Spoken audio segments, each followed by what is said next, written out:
All right, so we'll go ahead and get started. We'll go ahead and get started with this this modern JavaScript tutorial that goes through the same project as the first Phaser 3 game. So they're going to start off by basically they're speaking to some of the benefits of using the methods that they're going to be using, which is more like modular design. So we're going to start off using the Phaser 3 parcel template. So let's go ahead and tab over to this. And you can find the link to it from that tutorial. This is a GitHub repo, and it's basic. If you read the directions, you need node, npm, and parcel installed. They'll give you the instructions on doing that. So I already have all that installed. So I'm going to do this step for cloning the template with a different folder name. So let me move my window over a little. And I am not going to type all this out. I'm just going to copy it. Then come back over here. Let's see, I can never remember the command for pasting. I'll do it this time, Shift Insert. That did not work.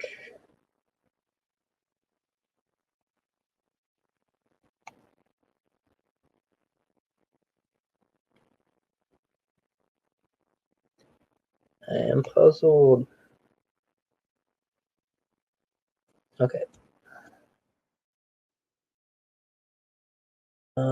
Modern Phaser 2 live. All right, so we'll wait for that, and then we've got to go into that directory.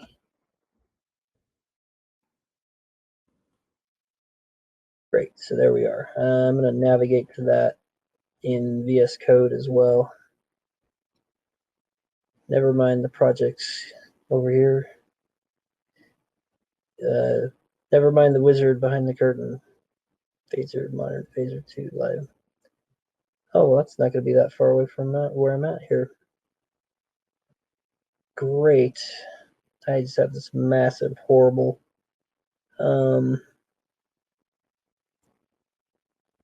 like directory. Oh, I think then let's see. Let me look back at these directions because I think you're supposed to. Yeah, now you got to install the modules that are required for it. So npm install. All those will be listed in the, what is it called? The package.json. So whatever it calls for in the package JSON, when you run npm install, it's gonna go ahead and install that. So that'll be involved in build phases. A lot of times when you're like deploying a React app on another server or something.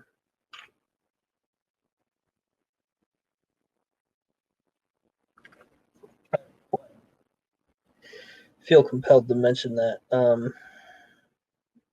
I think that's it for now. I'm going to run npm run build for the moment. That way it'll produce what we're looking for, and then let's see. Now I gotta go to, I'm like, oh, we're in dangerous territory here. Okay. Well, as I go into my files on my desktop, I'm like, oh, there's no telling what horrible, embarrassing, sensitive information is in there. All right, so I see. Yes, we don't have a public folder yet, so that's going to be a problem. Oh, Mike, is it still?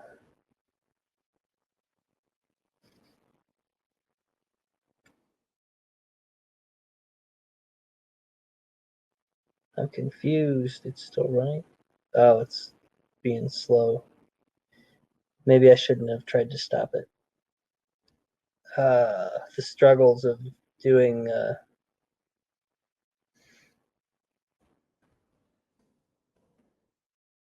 I thought running npm run build would create a public folder, but so now we got to take these assets. I'll just copy it from here. Oh, I think that is the. So you need to get the asset files. You need to go to the original Phaser tutorial because that's where they have the download link for the asset files. Okay, let me go back to this. They do have the link to the original tutorial here in the first step of the modern JS tutorial. So there's the download link. That would be how you'd find it if you needed it. If you needed the assets. So there's here they're talking about how it's the code is split into multiple files, and the entry point is the main JS file.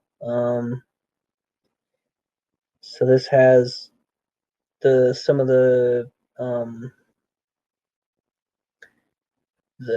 phaser config stuff here, as we can see, and they're mentioning here that they're moving the utility methods preload, create, and update into scene files. So this sort of gives you the ability to switch between scenes. I haven't worked with this that much. This is a little different from how things worked when I was like doing stuff with Unity, where like game objects could have update methods or like any script could have it. So they're talking about modern JavaScript and the import syntax.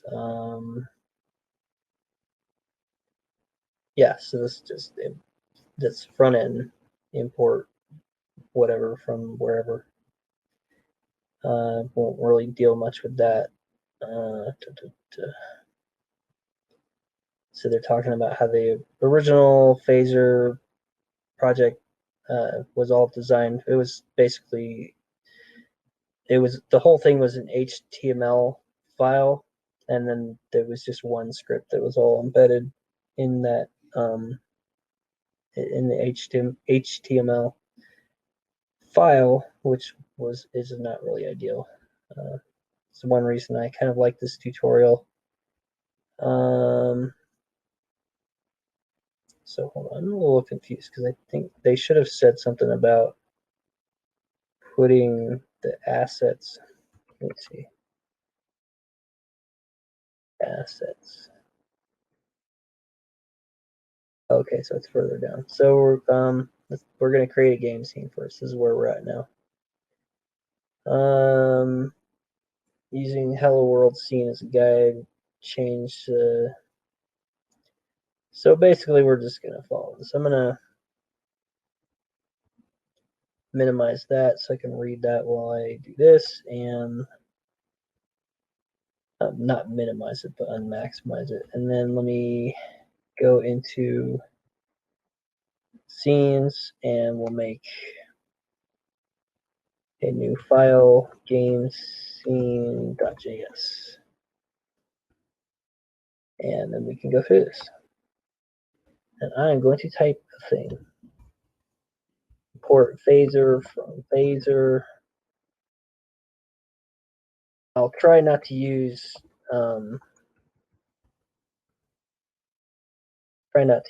semicolons. It's hard. They're not using it in this, and I'm like so ingrained in using semicolons. So we're extending the phaser scene class. to make this game scene, we're using classes here. And with classes, you can extend a base class, which is pretty handy. So our constructor here, super, you always have to call super in the constructor. If you need to learn about that, I would recommend going through the stuff on classes in Codecademy's JavaScript uh, content. It'll help explain some of that. So this is pretty simple here. And okay, so loading assets. Oh, they have the download link here too, so you don't need to go to a second thing. We just copy the assets into the public folder. Yeah, okay, good. That's exactly what I was thinking, but I wanted to double check before I did it. So there we go. Now the assets are in the public folder. Now we can preload the assets, just as they're saying here. So here they're gonna they highlight whatever lines are different, which is kind of helpful. So here you load the images. Let's see. Oh, stop searching there, and then we tell it what directory to look in and what the file is named. And then you can create game objects and whatever attached to that image, which is what we'll be doing shortly.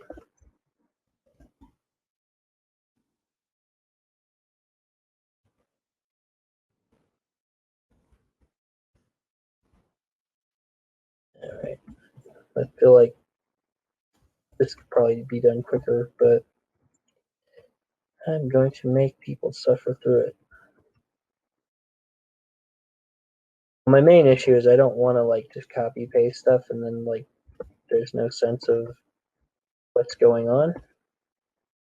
But if I'm honest, I can't speak to what's going on that much because I would have to go into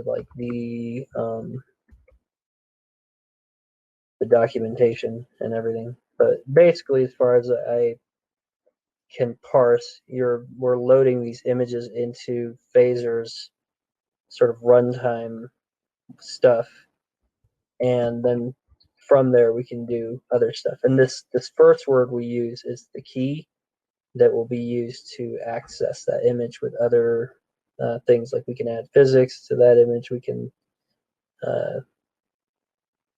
put the image in a particular place on the screen or whatever. So great.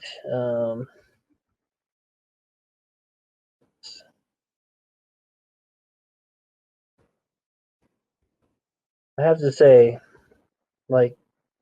keeping up a commentary while you type and do coding is very difficult. So I definitely give credit and props to those who do it on a regular basis. As it goes, I'm a little out of habit with it. So, and I realize that indeed I have been using semicolons in some places. So, oops, I did it again. I guess. What can you say? So inside create, we'll add those images to the scene.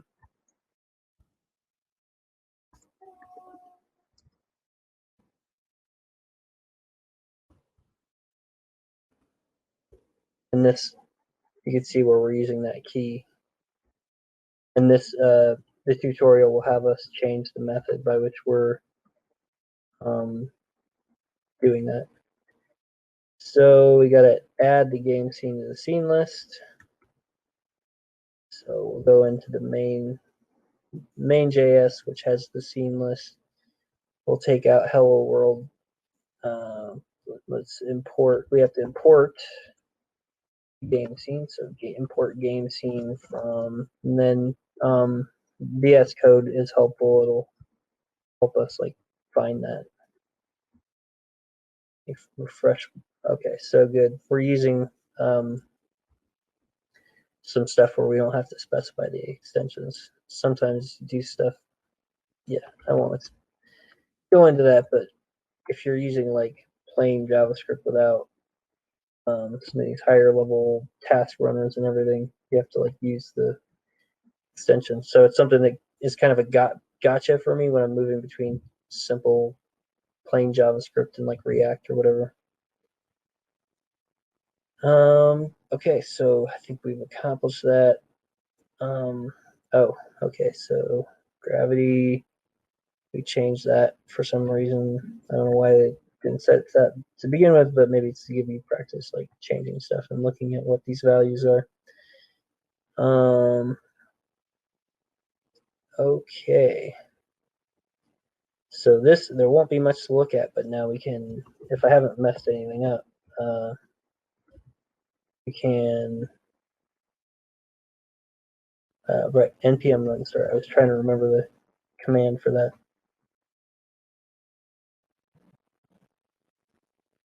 Let's see.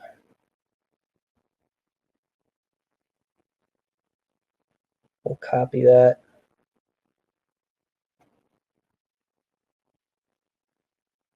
And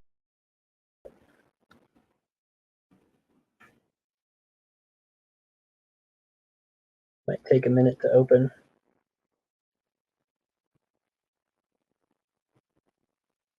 Check on our, yeah, still no attendees. That's about what I figured.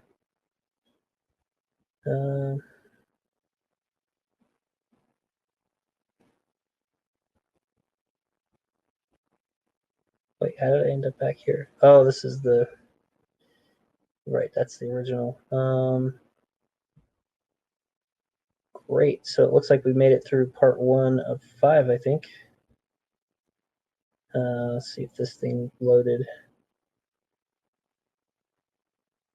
No? I'm confused.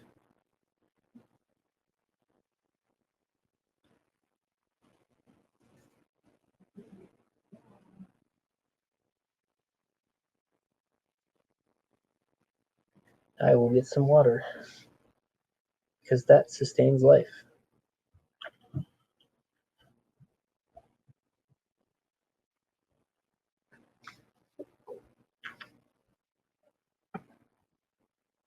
Ah, there it is. I don't know why it does that sometimes. It's just like really takes a while to start up. So now I just got to back out of here and we'll find part 2. This is all on the tutorial category in Phaser. Great. So we'll go into there. We'll get started on step 2. Another introduction. So now we're going to start making platforms. So we'll go back into our game scene.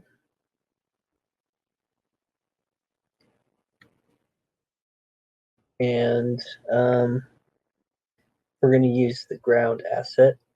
So we got to preload that. Let's see. Oh, okay. So we're, oh yeah, we already preloaded the ground. So we're just going to go into create and, oh, okay, right. So they're doing this modularly. So I'm going to write this method first. Create platforms.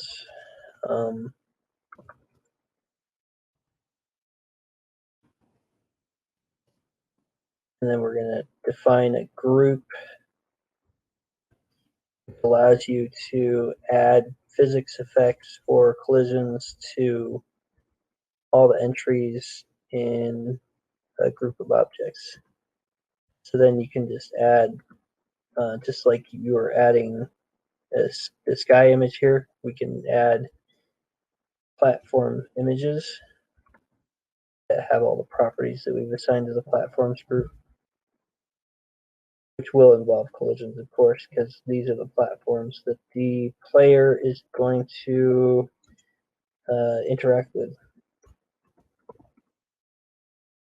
And then we have some funky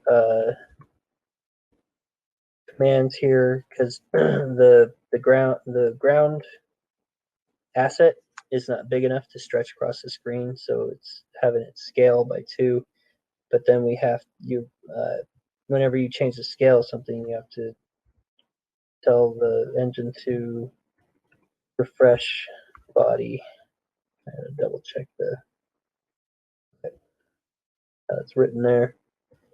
And then we will create a couple more platforms.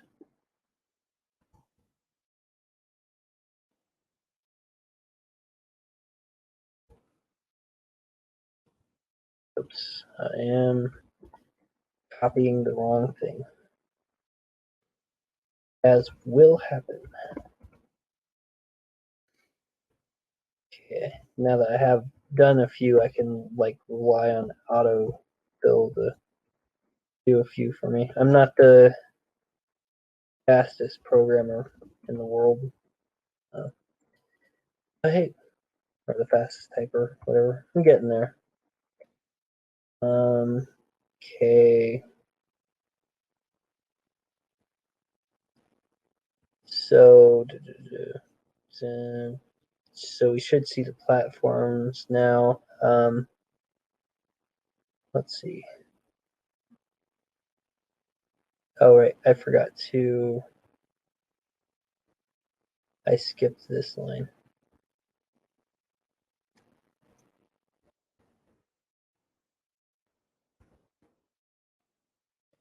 Add that in. It'll automatically reload. That might be one of the reasons why it was running slow, because it was like adding in all the files to check. So yay, there's some green stuff. Progress.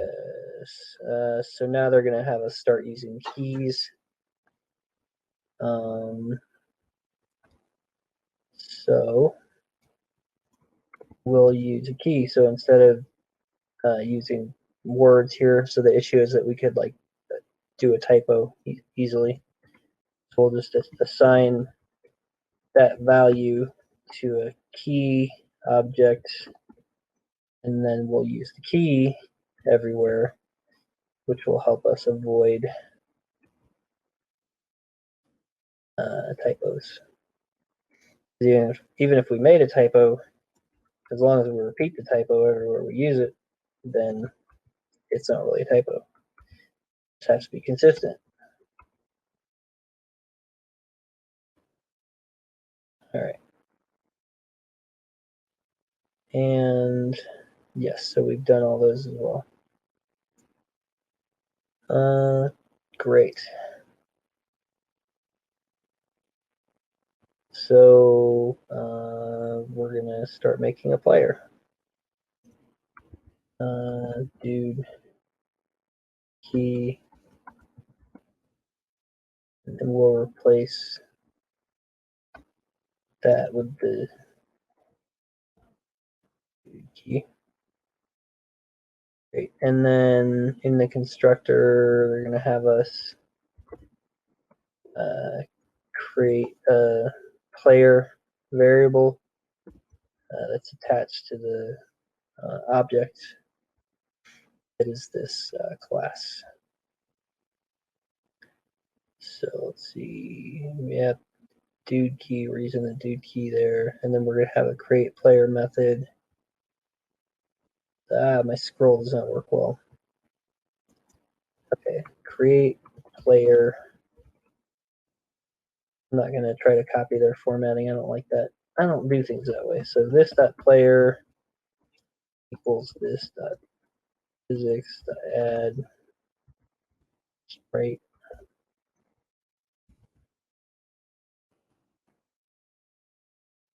I think that's okay. Sometimes I have to double check because the thing runs off the edge of my screen. This dot player set bounce. So this will give every time the player lands, they'll bounce like a little bit. And then we're gonna set collide world bounds true, so the player can't run off the edges of the screen, basically. Here's a part that's a little complicated. You know what? This part, I am just going to copy paste because honestly, I don't know how much value there is in typing all this out as people watch because I can't speak to. This is basically just attaching animation frames to parts of the sprite sheet. So we're creating animations with these keys. So those keys will be used to activate the animation based off of whatever input. So this will go with the inputs, and when there's an input, there'll be some physics effect, and then it'll attach an animation to that.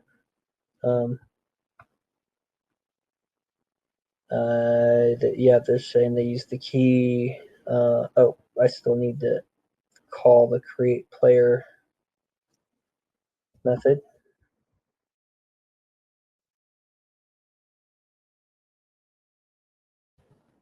Okay, good.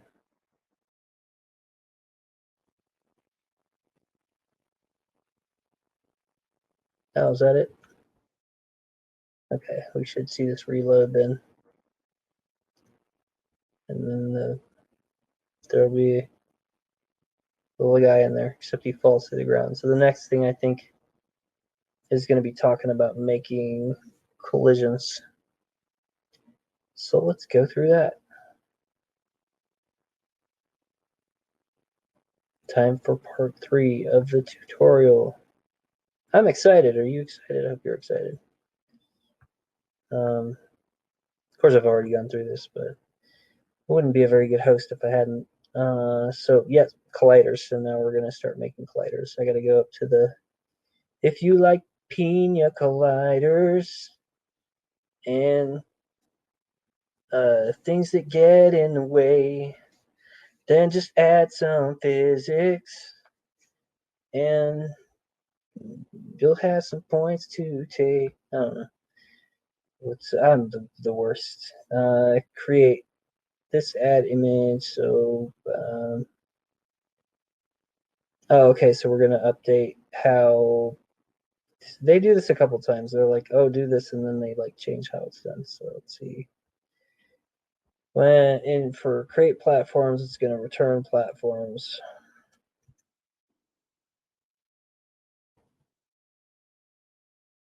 And then in create, we're gonna assign platforms to the return value of create platforms. That way, I guess it's available to other parts of the thing. And then we're gonna do the same thing with the player and create player.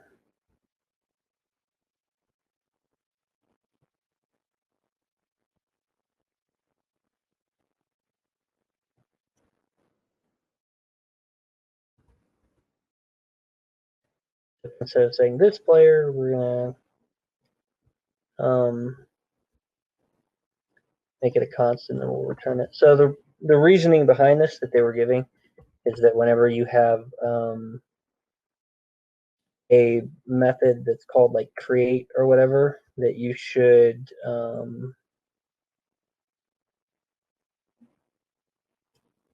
return something from it rather than mutating state or whatever.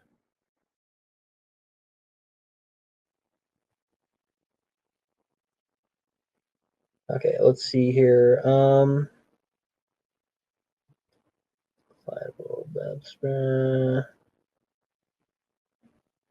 right, so now we add the collider because we have our two variables back in the create method. And so we'll do this physics, add collider this player platform. Oh,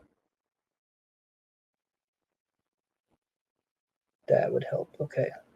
So I think that's all the changes we need to make here. Oh, wait. I need to update these two lines. And then we should be good.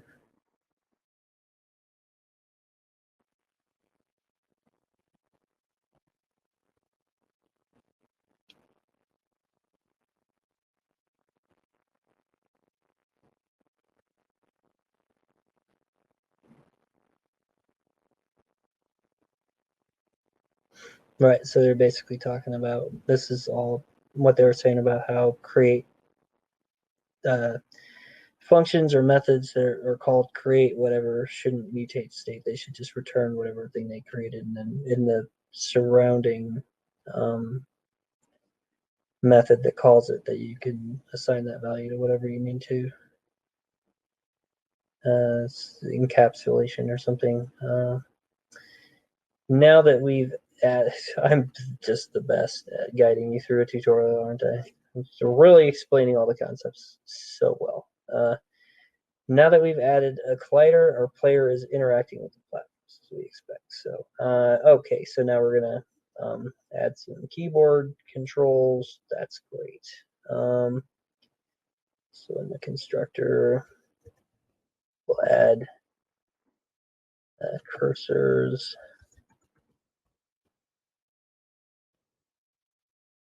Okay.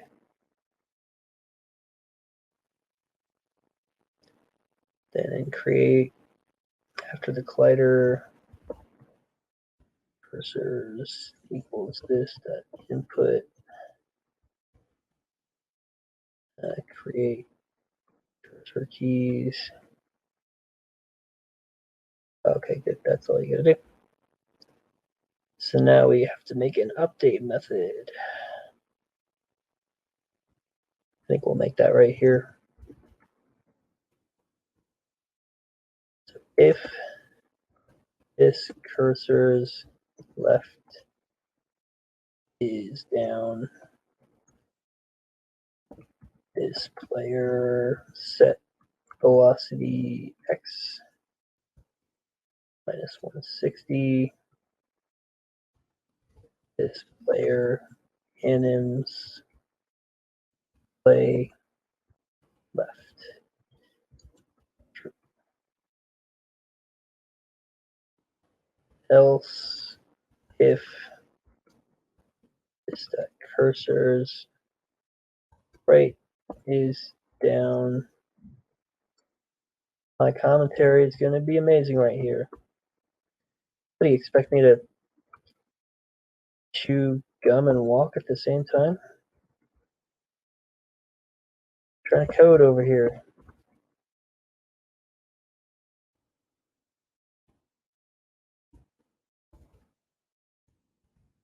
Anyway, there's only, what, 3 to do? This is left, right, and, oh, so the other one is canceling out velocity if they're not.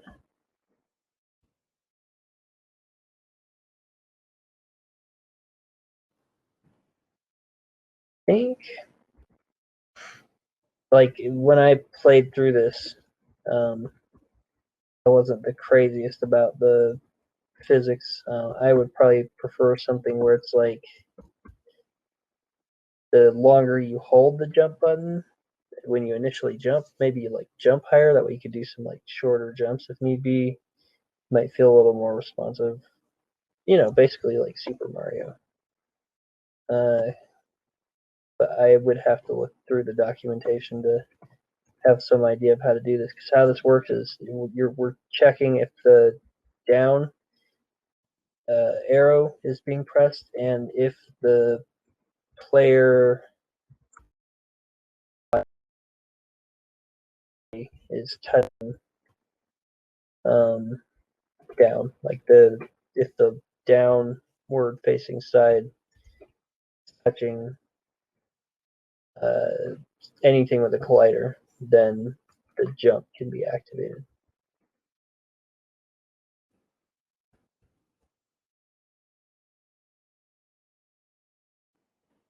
I think you would probably need to like make it so if it was touching, then you could activate like a state variable that would allow you to increase the velocity as long as the cursor was still being held down up to a maximum. And then if the cursor stopped being held, then the velocity would stop being increased.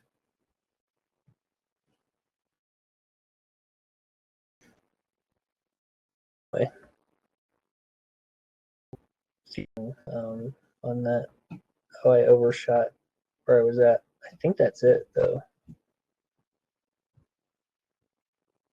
Update. Okay, so we save that.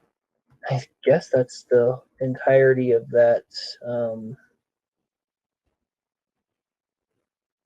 okay. Yeah, so now he jumps. Did I get that value wrong?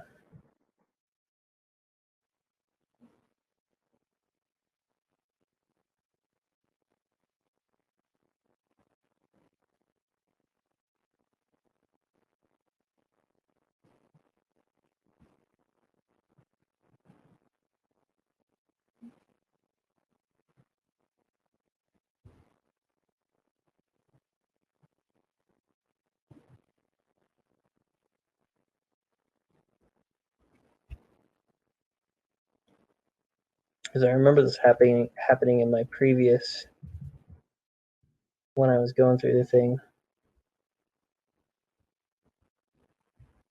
Was this supposed to, they said to change it to 300, but you have to be able to jump up to the.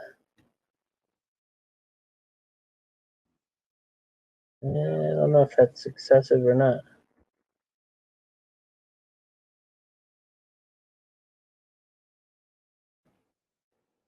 I don't think it's quite right.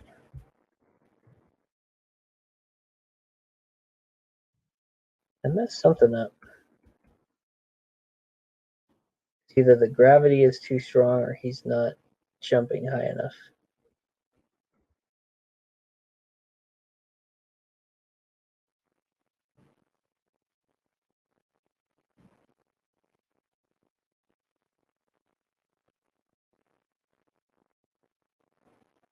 When I had done it before, I think there was an extra line about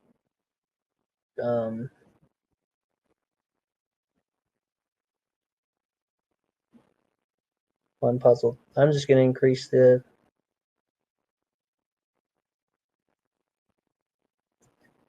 velocity.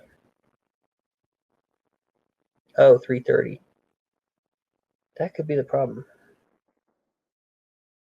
I need to follow directions properly. Let's see if he jumps high enough then. Yeah, there you go. Silly me. I have misled you. Okay, good. So that's part 3. So now we can go to part 4. Brilliant. Let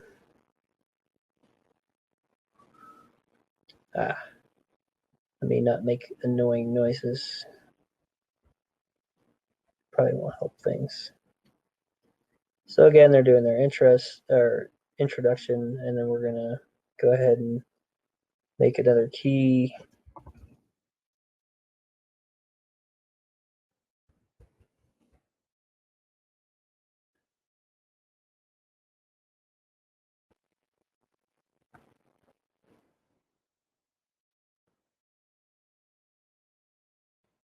And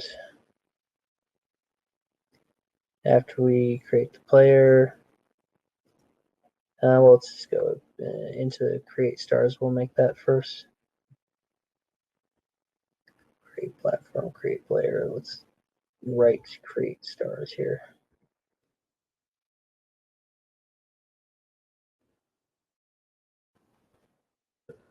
Stars, I think we're making another physics group here. But it becomes a little more complicated because they're adding a bunch with this repeat and then using set xy to like determine what the increment is of the offset. So there's a starting offset, this is the top of the screen, and then each one is going to be made 70 pixels further over to the right. And then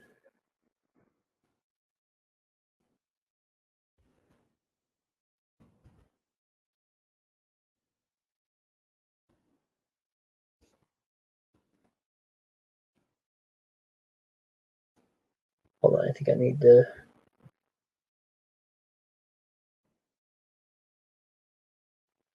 Oh no, we're fine.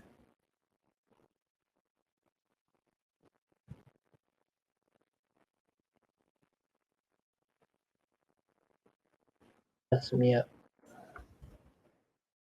Yeah, Visual Studio Code did this to me when I was going through the tutorial on my own. It like said I had an error and I didn't, so it was kind of messed up. Float between 0.4 and 0.8. So we're using a phasor library to determine the bounce of an individual star, which is going to be a little bit of flare because they basically just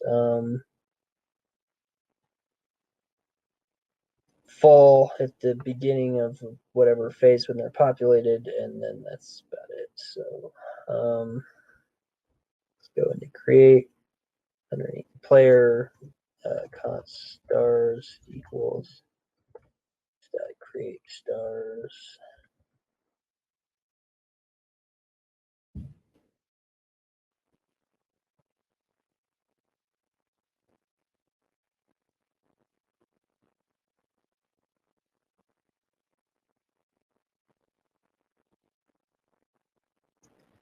So you know what? I think maybe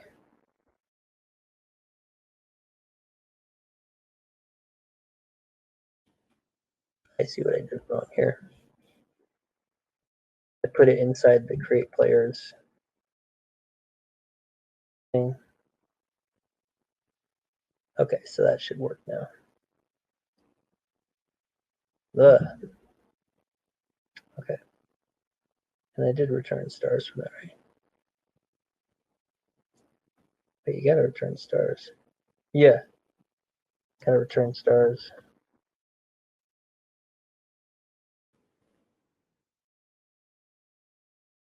This is a lot of presenting and speaking and things, and I'm not used to it. So I apologize if I'm kind of like stiff, but it's been a while. So it's always kind of weird coming back to it.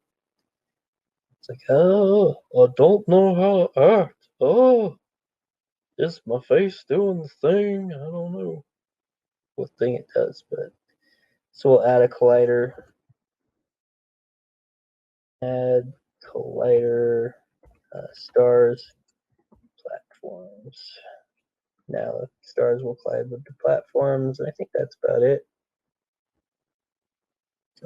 So now we can start dealing with collecting stars. Oh, we can also verify. We should be able to look back here and there's the stars. Seeing stars, man. So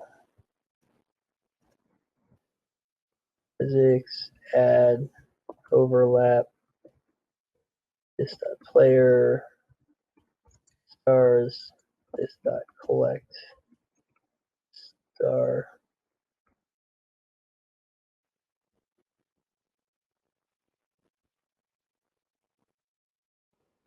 No, so that's That's a relatively complex signature for that. But documentation, I don't know what to say. So this will start off real simple.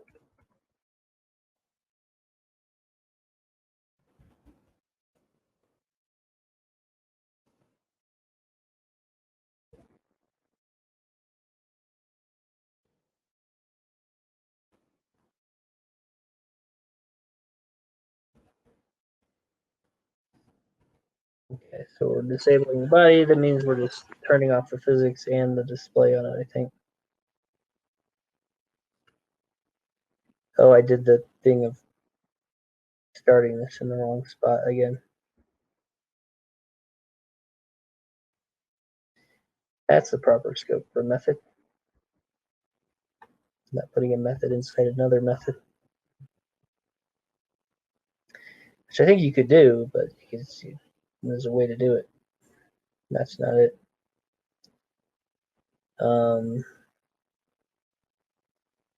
these are class methods, so they don't take variable declarations, or yeah, like const or whatever. So there's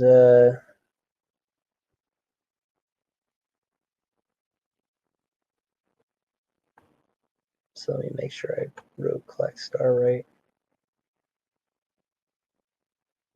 Yeah, okay, good.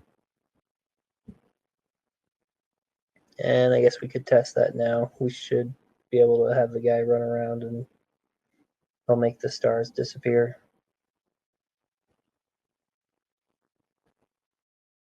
Great. So now we create a score label. So we're going to create a UI folder.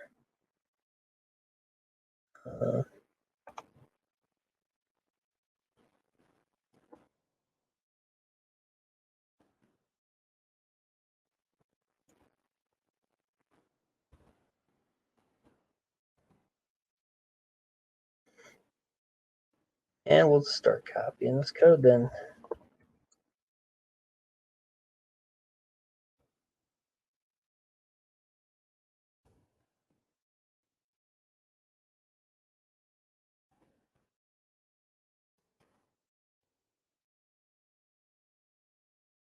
Use a little ES6 template string action, always nice. So this will just, like, anytime we call that, it'll format the score to the way that we want it on the screen.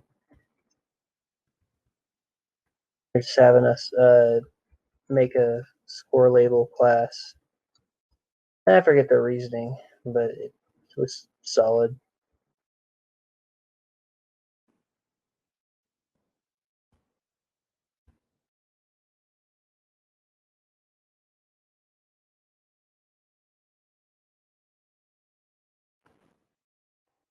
Okay. Constructor.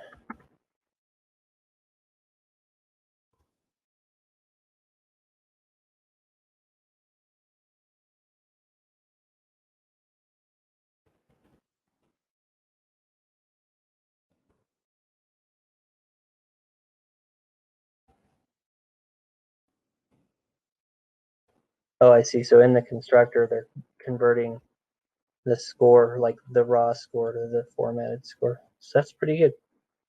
It's pretty good.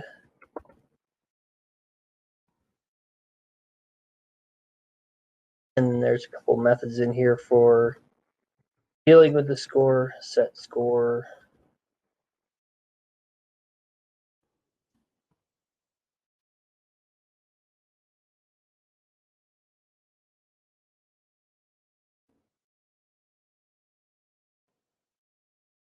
And let's see what else I got here.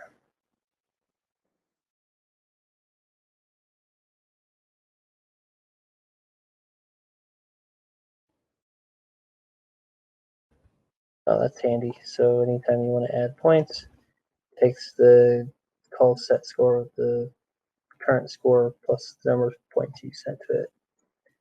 And then update score text.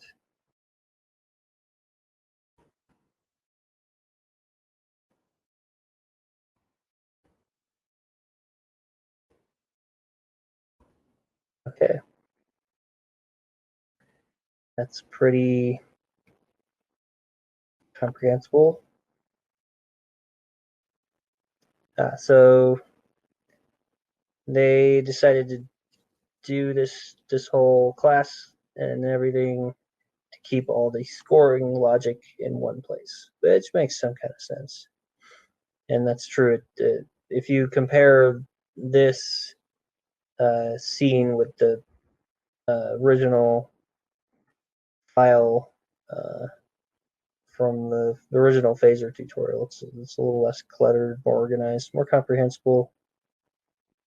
Okay, so let's go ahead and import that.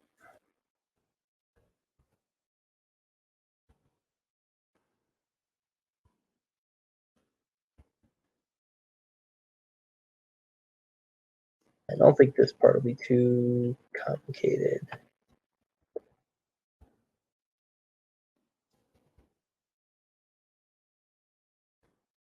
And let's see, after stars and create,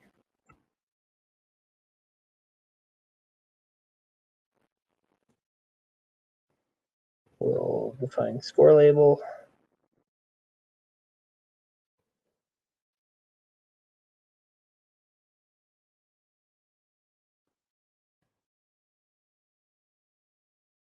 Okay.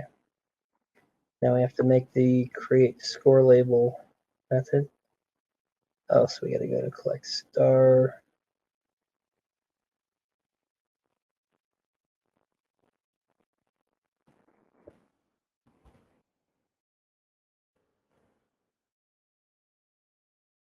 Okay.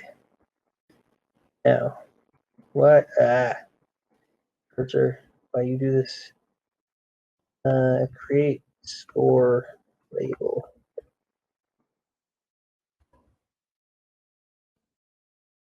Okay, let's see here. I will type the thing that is in front of me. This is like programming. Font size. Wow, I did not spell that correctly. Font size. I'm making font size not in front of there. Okay. Fill is going to be basically black. Great.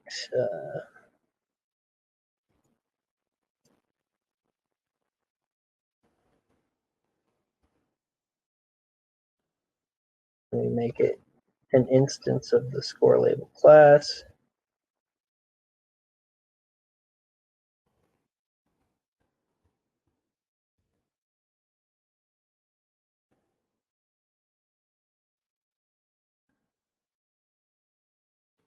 That's it for the arguments. Okay.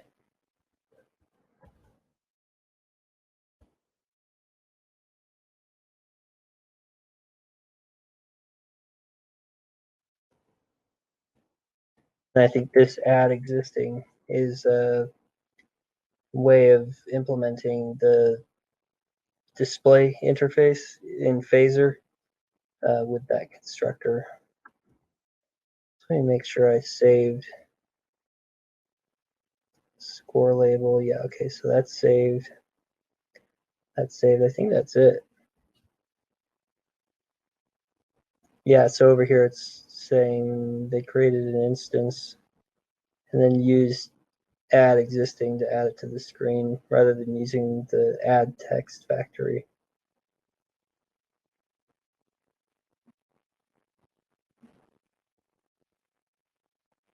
Okay, so now we can see all of that in action, and we should be able to run around and score points for picking up stars. Hardly the most compelling action. I was like having trouble with my up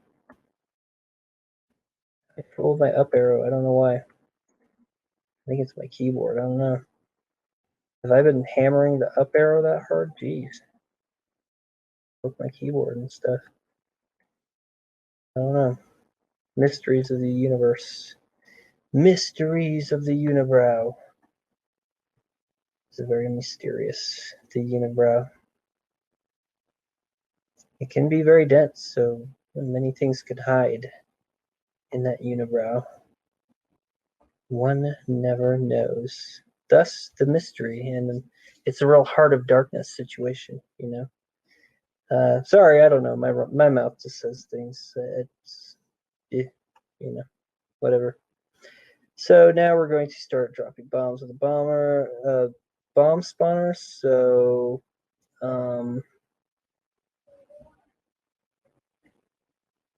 I guess what we'll do is add an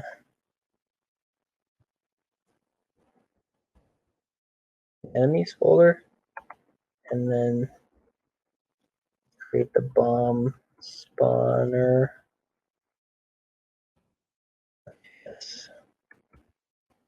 We'll write the bomb spawner. Import phaser from phaser default class bomb spawner. And I will copy this a little bit because I don't know, whatever. This is some sort of like documentation thing, which I think they talk about in the write-up, but I don't know much about that stuff.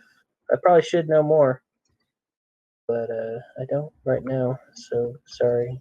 Can't add to your knowledge in this particular instance.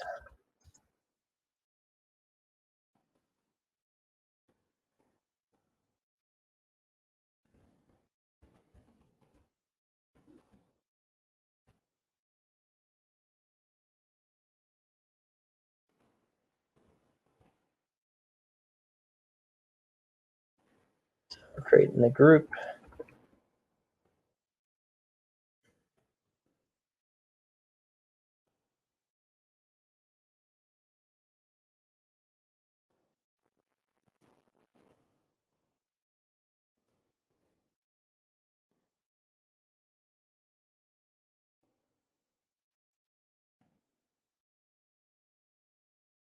Yeah, okay.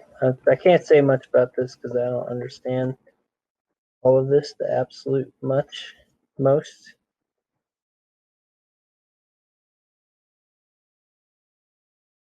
So this logic here is for spawning the bomb on one side of the screen if the player's on the other side of the screen, etc. Just making sure it doesn't spawn too close to the player.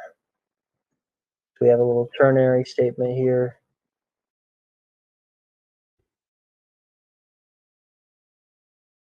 But why?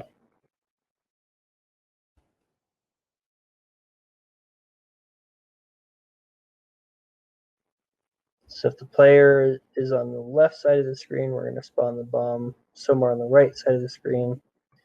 Otherwise, we're going to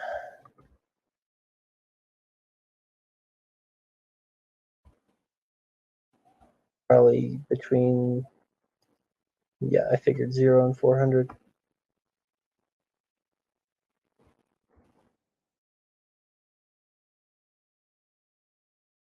Okay.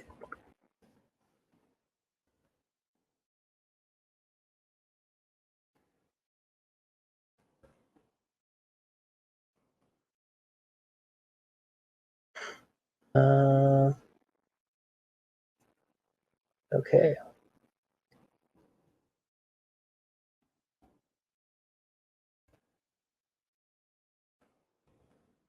And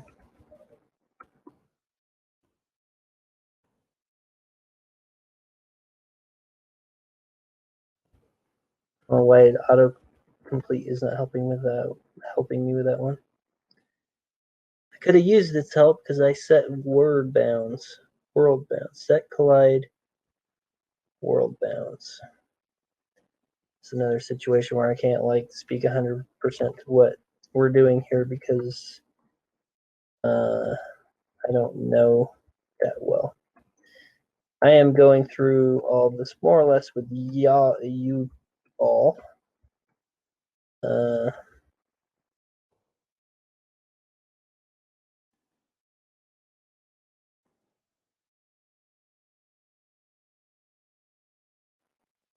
Okay.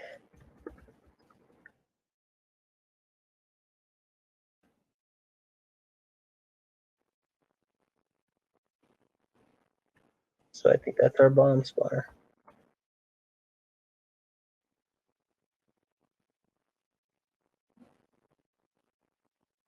Just reading some of this here.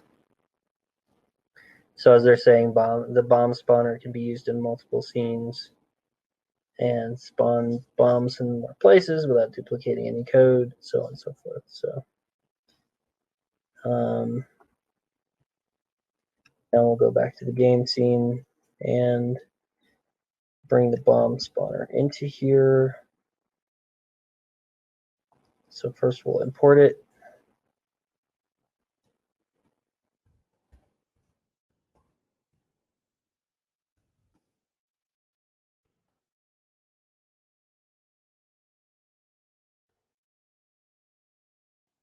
Gotta find it first. There we go. I had forgotten what directory I put it in. Then we have to make a bomb key equal to bomb. Careful, you can't say that in an airport, so don't go talking about your game in an airport. Not this one, you'll get in trouble.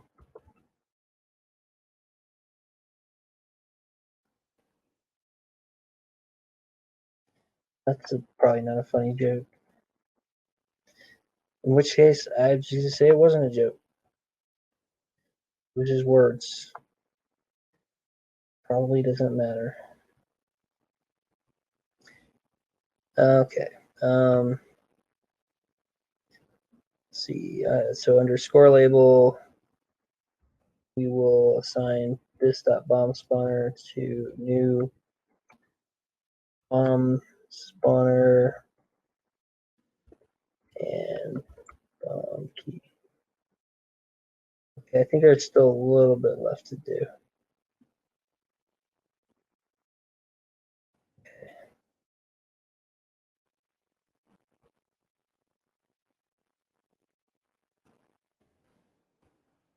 Right, so now we have to make it so when we run out of stars, then it will spawn bombs. So that's the game concept here.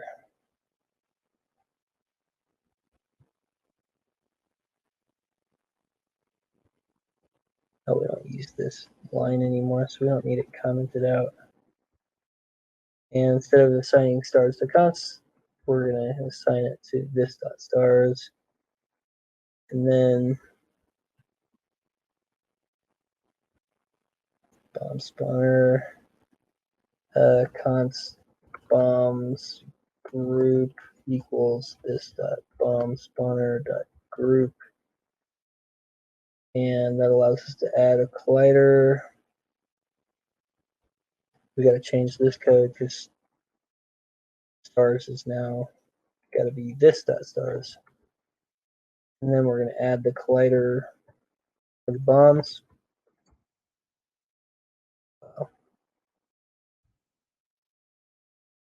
I was trying to use autocorrect, but my autocomplete, but my typo made that not happen. So bombs group and platforms. And so we got that all correct there. Got to go into stars. Whoops. Okay, hold on. Create collect star. Add score label, and then if this.stars count active true equal to 0, and a new batch of stars to collect. Narf. So we'll say this.stars.children iterate.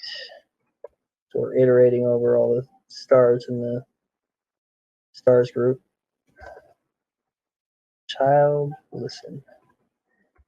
You will enable your body. Enable body true child X 0. Why did you do that? I don't want you to do that. 0 true. and this is just another phaser method that I don't know what it does, so I cannot speak to that.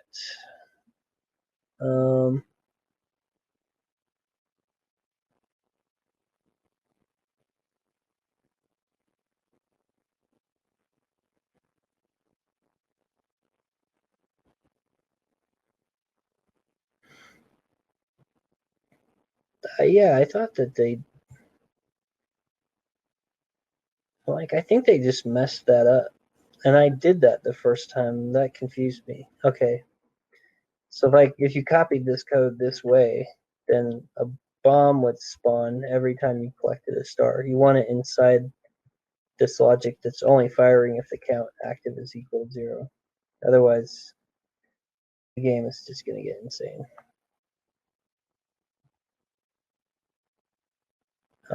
So they added a star's instance property. Replaced all the references, created. Yeah, okay.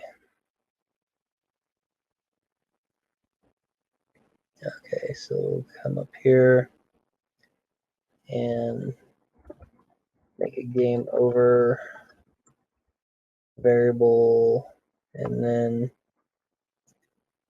let's see here. We want to go to the create method where it's doing the colliders, add another collider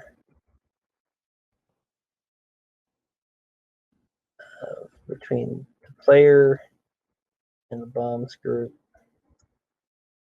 I need all this because this hit bomb. Okay. We'll write that method in a minute. It says the signature. It's crazy. There's so many things you have to pass to that.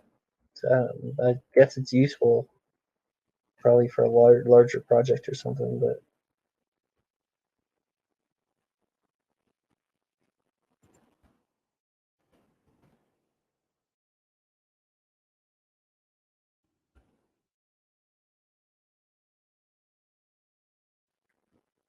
now this will be the final method. They've implemented a lot of functionality in here before running anything.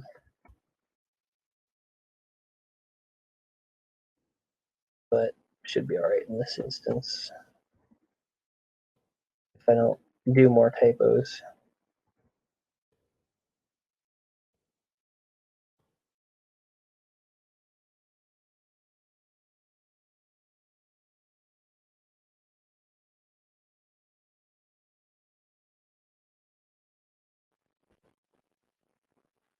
Okay. Here, I'm going to play the facing straight forward animation. Gotta make you feel properly bad about losing. Okay, and I think that's it.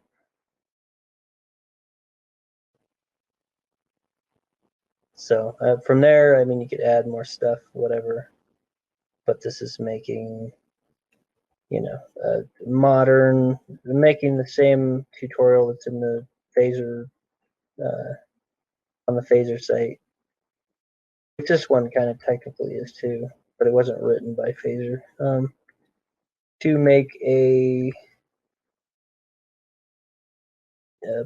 oh, I lost already. Fortunately, we have no game over button, but that's proof of concept. So hey, it works. That's bomb and everything. When you get all the stars, then the bomb spawns. When you get hit by the bomb, then it's game over. So great. That pretty much concludes going through this tutorial. So I hope that everyone, if they do watch that, will get something out of that. It has been swell.